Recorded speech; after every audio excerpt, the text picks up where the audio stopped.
Okay, so we are now ready to fill our bumblebee with some bee wax.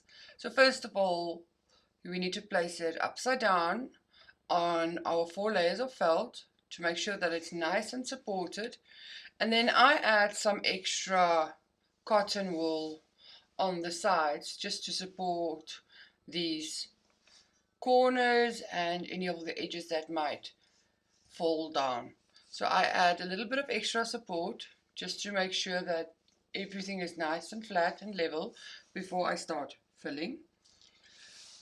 Before you start with your beeswax, you need to take some methylated spirits or any other cleaning solution that you can work with or that you can find, and then just clean your back area very nicely so that you don't have any lubricant on your pewter.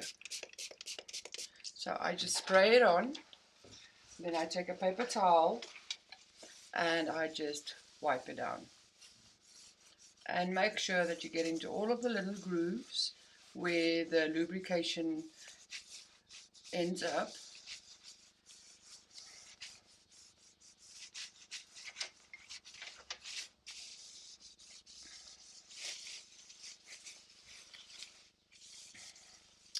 There we go. So once it's nice and clean, I just give it a once over to make sure that I've got no bumps where I don't want any bumps. Make sure that everything is nice and smooth. And then if I have to, I will take a paper stump and just lift out any area that I still want to have lifted out, that I'm not happy with yet. So just one last final check, just to make sure that you're happy before we start filling. Okay, so I'm happy with all of my areas. I can now start filling.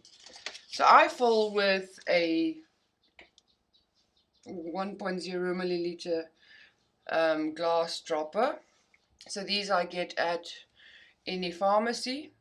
They are made out of glass. I do quite like working with the glass because it heats up in my beeswax. So my beeswax are already heated up in a beauty wax pot, which is nice because it regulates the temperature of the beeswax so that it doesn't get too hot, which is very important when it comes to filling. You do not want your beeswax to be very hot, because if you put beeswax on this cold pewter, it is going to immediately warp your pewter. It's going to shrink it.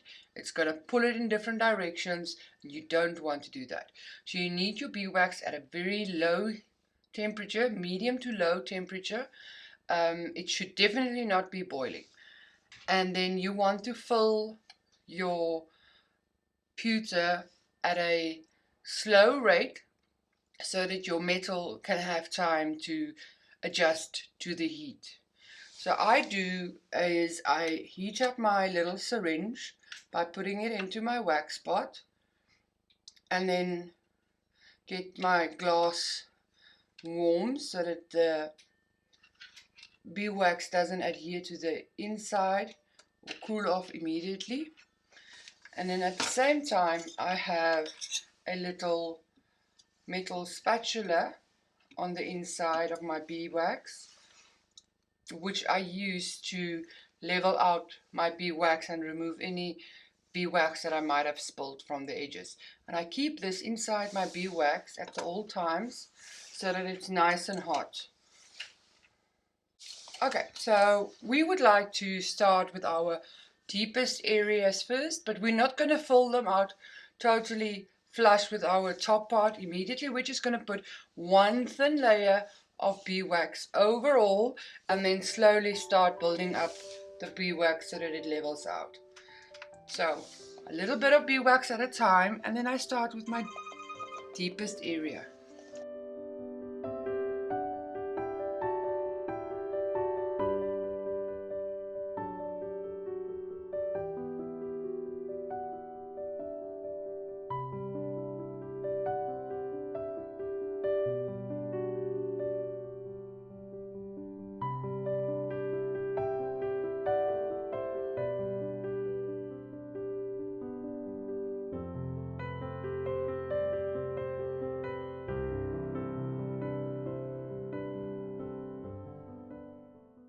Okay, so we just slowly add a thin layer of beeswax, first on our deepest areas.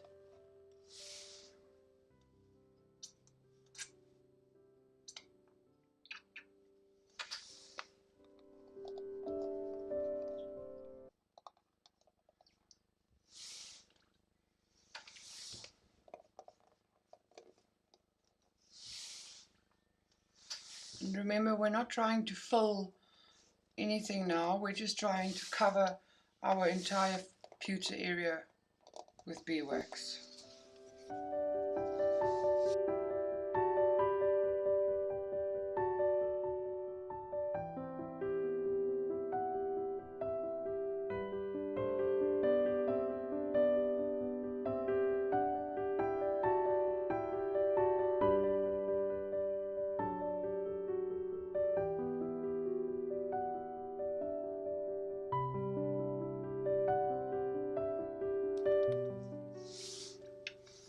Okay, so now I'm going to move on and work my way out to the frame, just slowly covering my entire area with beeswax.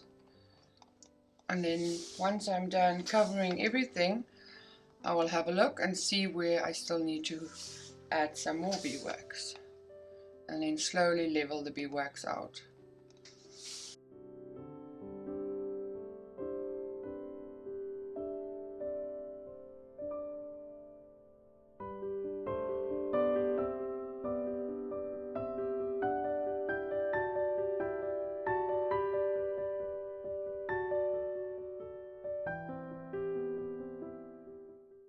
So when you get to the edges, you need to be nice and careful that you don't spill.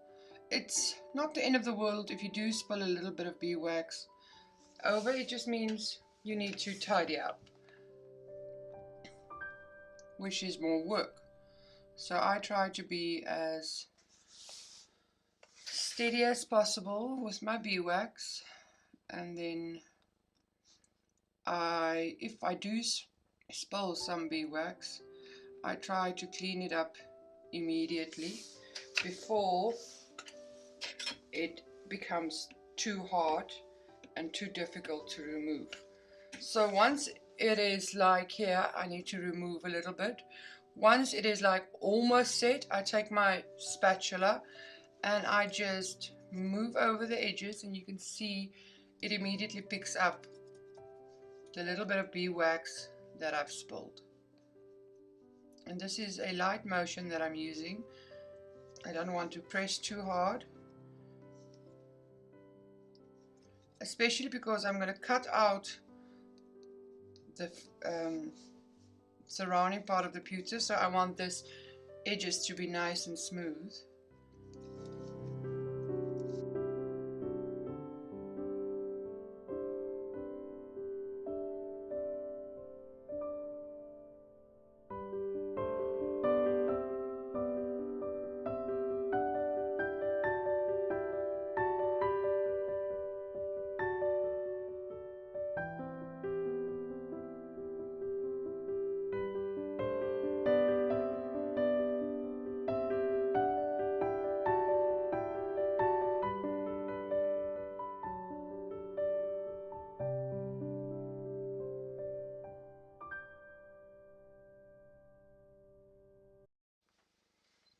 Okay, so I can now continue with the central part of the body, and I'm going to add another layer of beeswax. Still not going to fill it up to the top, I'm just adding another layer.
Okay, so I'm still continuing with my frame, filling up all the little areas that I missed.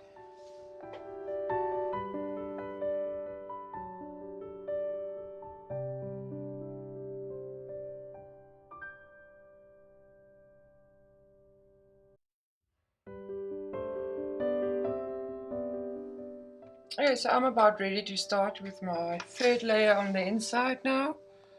So just again filling up layer by layer. This is my third layer now on the inside of my bee.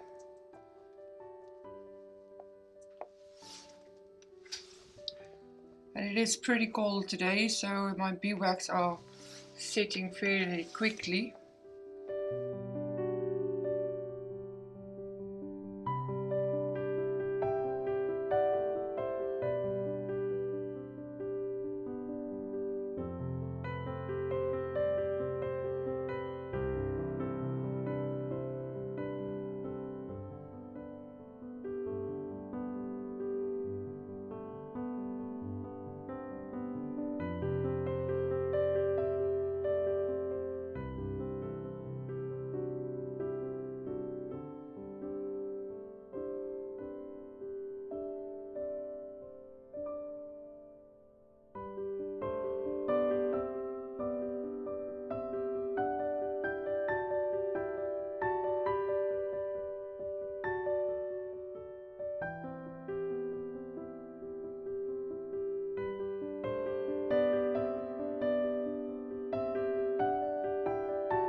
I can now turn my pewter back upside to the front, and then I'll show you how we add a little bit of detail lines that we still want to accentuate from the front.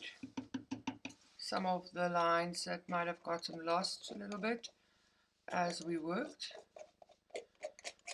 So I'm just double checking everything just before I turn this over. That allows this piece to just set a little bit more, because I don't want to turn this over too quickly and then destroy the shape.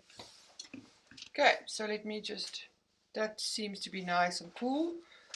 So I can remove all of the supports and then remove the felt material and then turn my pewter upside facing up, and there you can see no warping, everything is nice and flat, level. I can just feel if this is pushing back slightly. Nope. So everything is nicely filled. So what I want to do now is we're going to do a little bit of detail lines.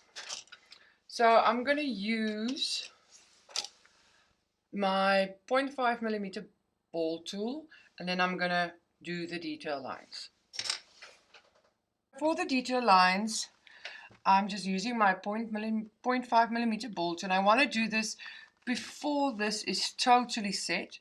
So I just trace the lines on the front with a soft pressure. So this just defines the edges a little bit, especially along these lines where we had to lift up with our hands in that last session, and we might have lost some of these lines. So you want to be very careful now. You don't want to slip and then make a line where you don't want a line. So I'm just staying within my recess. Okay, so now you can basically just trace the lines that you feel needs a little bit of detailing. So I want to concentrate on these areas that I worked afterwards.